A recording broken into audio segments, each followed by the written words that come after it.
আমরা আজকে ইয়েতে গেছিলাম, মার্কেটে গেছিলাম, আমাদেরকে পুলিশে ধরে ফেলছে দুজনকে।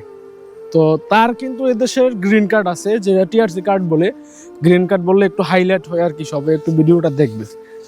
তো তার হচ্ছে গ্রিন কার্ড আছে, কিন্তু সে গ্রিন কার্ড পাওয়ার পরে সে কিন্তু কার্ডটা সাথে নেয় নাই। কারণ কি, তার কার্ডটা এটা অনেক দামি, যদি হারাইয়া যায় সেই বইয়ে তার সাথে নেয় নাই।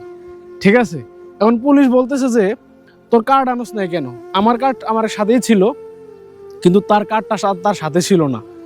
তো বললাম যে তার কার্ডটা আনে নাই, এ কারণ কি, মানে প্রাইভেসির জন্য। তো বলতেছে যে তোরা থানায় আয় দুজনকে। আমাদের দুজনকে কিন্তু থানায় নিয়ে গেছে।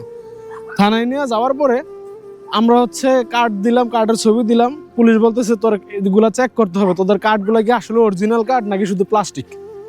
এখন এটা বলার কারণে বললাম যে ঠিক আছে ল।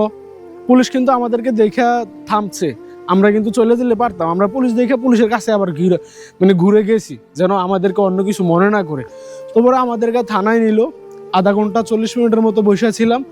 দেন হচ্ছে কার্ড মার্ড চেক করে আমরা হচ্ছে আবার থানা থেকে বললো যে তোরা ঠিক আছে, তোরা চলে যা। তো আমি বলবো কি, নতুন কার্ড পাইলে যা অবস্থা আর কি, তার অবস্থা হলো এটা, নতুন কার্ড পাইয়া ভয় পায় আর কি।